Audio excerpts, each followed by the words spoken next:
Është hera e tretë, edhe shpresoj të jetë e fundit, që unë marr fjalën në këtë sallë gjyqi. Akuzat ndaj nesh janë tërësisht e pabazuara dhe të padrejta. Ta barazosh rezistencën e një populli të shtypur me një plan kriminal do të thotë ta vendosësh në të njëjtin nivel rezistencën e të shtypurit me projektin e shtypësit. I nderuar grup gjykues, nderuar kryetar, të nderuar të pranishëm, lëni të përshëndes familjen dhe miqtë e mi lart në galeri, si dhe gjithë qytetarët e Republikës Kosovës. Është hera e tretë, edhe shpresoj të jetë e fundit, që unë marr fjalën në këtë sallë gjyqi. Kanë kaluar më shumë se 5 vite nga fillimi i këtij procesi gjyqësor. Këto 5 vite nuk kanë qenë të lehta për ne, po as të parëndësishme për historinë e vendit tim. Megjithatë, le të shërbej gjithë kjo si një mundësi dhe shans i mirë për drejtësinë. Pas gjithë këtyre viteve, ka edhe një element pozitiv. Shpresoj se trupi gjykues ta ketë pasur kohën e mjaftueshme për ta kuptuar se lufta jonë ishte e drejtë dhe se pretendimet e prokurorisë nuk qëndrojnë. Në fjalën time në këtë sallë në prill të vitit 2023, kur ky proces sapo kishte filluar, thash se po përballesha me një akt akuzë të pabazuar. Sot pas gjithë këtij rrugtimi, rrjedha e procesit më ka dhënë të drejtë. Akuzat ndaj nesh janë tërësisht e pabazuara dhe të padrejta. Unë nuk jam ngritur sot këtu ta mbroj veten time, sepse këtë gjë din më së miri dhe e kanë bërë avokatët e mi. Nuk jam këtu as për t'ju treguar ju për drejtësinë, sepse ju dini më mirë se çdo kush atë. Unë sot jam këtu për të kërkuar nga ju që pikërisht ta ushtroni atë drejtësinë. Edhe pse kanë kaluar gati 3 vite nga fillimi i këtij procesi, prokuroria ka vazhduar të mbështetet në pretendime që nuk kanë bazë dhe të vërtetën, dhe në një përpjekje të vazhdueshme për të njëllosur një luftë që në thelb ishte çlirimtare. Megjithëse prokuroria, që në fillim të paraqitjes së saj, të fjalës përfundimtare, deklaroi se nuk kërkon dënimin e shtabit përgjithshëm të UÇK-s, gjatë gjithë kohës që pati në dispozicion, shënjesër e saj ishte pikërisht shtabi përgjithshëm i UÇK-s, ushtria çlirimtare dhe në veçanti qëllimi i saj, që ishte pavarësia e Kosovës. Madje krijoi përshtypja sikur vetë pavarësia po trajtohej si një qëllim i përbashkët kriminal. Në përpjekje për ta ngarkuar me përgjegjësi shtabin e përgjithshëm të UÇK-s, prokuroria mbajti qëndrime akuzuese si, citoj, shtabi i përgjithshëm kërkonte pavarësinë. Apo me tutje, shtabi i përgjithshëm deklaroi se nuk do ta mbështeste autonominë. Mbyll citatin. Është e vështirë të kuptohet kundër kujt realisht është ngritur kjo akt akuzë. Kundër nesh me pretendime për veprime konkrete, apo kundër nesh sepse luftuam për pavarësinë e Kosovës. Kjo mbetet për të vlerësuar nga ju i nderuar trup gjykues. Po aq problematike është përpjekja e prokurorisë për ta ndarë shoqërinë e Kosovës në dysh. Në ata që ishin për pavarësi dhe në ata që ishin për autonomi. Sikur të donte që me çdo kusht të krijonte përçarje mes qytetarëve të Republikës Kosovës. Për ta ilustruar këtë, po perifrazoj atë që prokuroria deklaroi në paraqitjen e provave javën e kaluar. Citoj: Shtabi i përgjithshëm kërkonte pavarësinë e Kosovës, partitë politike që mbështesin autonominë konsideroheshin tradhtare. Të nderuar, në Kosovë nuk ka pasur kurrë asnjë parti politike shqiptare që ishte kundër pavarësisë. Dhe rrjedhimisht asnjë që mbështeste ndonjë autonominë në Serbi. Të gjitha partitë politike shqiptare ishin për pavarësinë, ashtu siç ishte edhe vetë qëllimi i ushtrisë çlirimtare të Kosovës.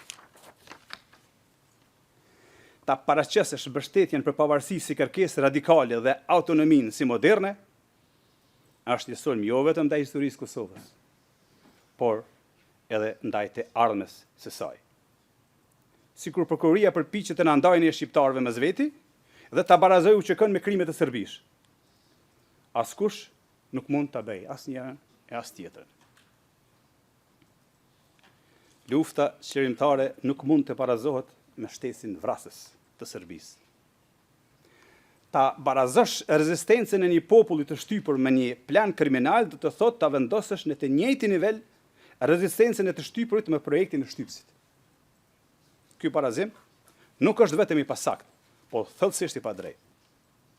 Të përpiqesh të ndërhysh me qëllim në ndryshimin e fakteve historike përmes akuzave me pretendime të shtrëmbuara, është thjesht të përpiqesh ta rishkruash historinë. E historia e Kosovës nuk mund të rishkruhet, aq më tepër në një sallë gjyqi. Historinë e Kosovës e kanë shkruar me çmimin e sakrificës qytetarët e saj, luftëtarët e lirisë dhe dëshmorët e atdheut. Kur Serbia dhe Miloševiqi vrisnin moshatarët e mi,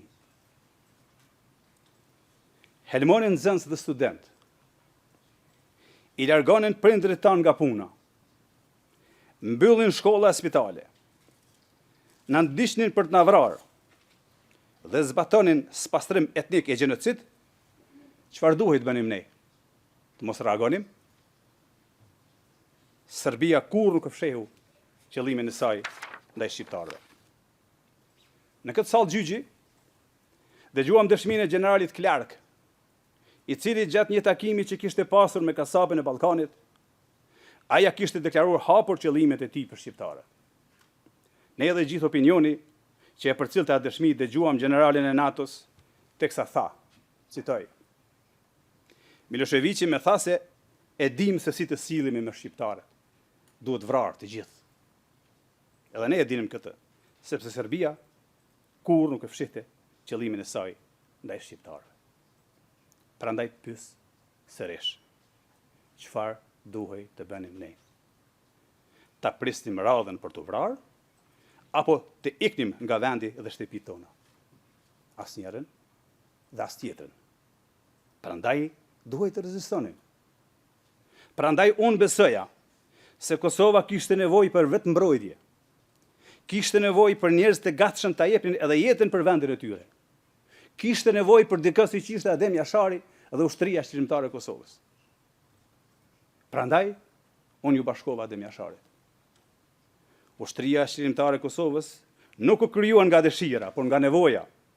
Ishte reagim ndaj dhunës sistematike dhe mohimit të dinjitetit. Nuk ishte aventurë, ishte mbijetesë. Të nderuar, unë isha pjesë e një ushtrie vullnetare. 100% vullnetare. E përbërë nga civil, mësues, student, bujq, punëtor, prindër. Njerëz që u detyruan t'i marrin armet sepse nuk kishin rrugë tjetër. Në një pjesë të parashtrimeve të saj, prokuroria në mënyrë të çuditshme dhe në formë akuze, me cilësën si njëri person i afërt me Adem Jasharin dhe si organizator që gëzon të respekt. Nuk është e qartë nëse kjo është menduar si akuzë apo si vlerësim. Për mua, të qenit bashkëluftari Adem Jasharit është nderi më i madh që mund ta kisha. Po ashtu konsideroj edhe nder, edhe cilësimin si një nga themeluesit kryesorë të UÇK-s. Nëse këto cilësime shndrohen e akuza, atëherë problemi nuk qëndron te unë, por tek ata që i trajtojnë nderin dhe përgjegjësinë historike si faj. Po, kam mbartur armë. Armat për ne ishin mbijetesë. Shumë nga bashkëluftarët e mi kanë vdekur duke siguruar ato.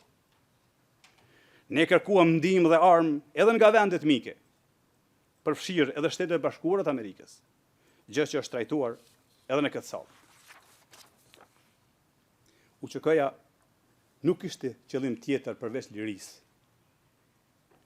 Nuk kishte plane për të sulmuar civil apo kundërshtar politik. ushtria çlirimtare e Kosovës nuk ishte parti politike, ishte ushtri çlirimtare. Madje, edhe nëse lufta në Kosovë nuk të ndalej në qershor të vitit 1999 dhe do të vazhdonte deri në ditën e sotme, unë ende do të isha ushtarja dhe tim. Kuptohet, nëse nuk do të isha vrarë deri më tani, për çka gjasat ishin reale. Jam i bindur se bëm gjën e duhur. Edhe sot do ta bëj atë njëjtën gjë. Liria, paqja dhe demokracia arrihen duke u përballur me agresionin. Prandaj edhe NATO na mbështeti. Prandaj na mbështeten edhe vendet tuaja. Prokuroria në dosjen e saj përfundimtare kërkon dënime jashtëzakonisht të rënda. Aq të gjata saqë në thelb synojnë të na ndalojnë përgjithmonë kthimin në vendin tonë. Koha sigur do të kthehem në Kosovë tash tutje varet nga vendimi juaj. Por prokuroria duhet ta kish kuptuar se kur do që të kthehem, unë do të kthehem në Kosovën e lirë. Në Kosovën për të cilën jam krenar, që i kam dalë Zot, në kohën më të duhur dhe për lirinë së cilës kam qenë dhe mbetem i gatshëm ta jap edhe jetën sa herë që do të kërkohej nga unë. Në respekt të secilit për jush në këtë sallë, besoj se po të ishin vendet tuaj në rrethana të njëjta me ato që ka përjetuar Kosova, do të vepronit njësoj. Jam i bindur se dhe ju do të luftonit për njerëzit dhe vendet tuaja. Ashtu siç kanë bërë paraardhësit tuaj, para se vendet tuaja të bëheshin të lira e demokratike. Gjatë luftës ndodhin shumë gjëra. Ka kaos, frikë, veprime individuale dhe dhimbje të akumuluar nga vitet e të tëra me shtypje. Lufta gjithmonë le pasoja dhe viktimat e saj. Pikërisht, këto viktima kanë nevojë për drejtësi të mbështetur mbi të vërtetën. Sepse drejtësia që nuk mbështetet në të vërtetën i lëndon viktimat për herë të dytë dhe shkatron vetë qëllimin e saj. Pas gjithë asaj që dëgjuam nga palët gjatë këtyre viteve, kërkesa ime është e thjeshtë. Që vendimi të mbështetet vetëm në ato që është provuar, jo në ato që është sugjeruar. Në fakte, e jo në hamendje. Në ligje, e jo në përshtypje. Jam besim plot se drejtësia, dhe vetëm drejtësia, do të na kthej na dhe neve që jemi këtu të akuzuar. Në fund, dëshiroj t'i falenderoj ekipet tona të mbrojtjes dhe në veçanti ekipin tim të udhëhequr nga Jeffrey Roberts për angazhimin profesional në mbrojtjen time, në mbrojtje të së drejtës dhe mbi të gjitha në mbrojtje të luftës sonë të drejtë. Por mbi të gjitha, i falenderoj bashkëqytetarët tanë që besojnë në pafajësinë tonë. Mbështetja tyre ka bërë që prangat që më kanë rënduar të mos i ndjej si barr. Veçanërisht kur ato prangat tani më nuk i rëndojnë Kosovës, ashtu siç kanë rënduar gjatë gjithë kohës sa ishte në pushtimin e egër servis. Thuhet se njerëzit që bëjnë diçka të mirë për atë dhevën e tyre janë njerëz me fat. Duket se unë jam njëri prej tyre. Faleminderit.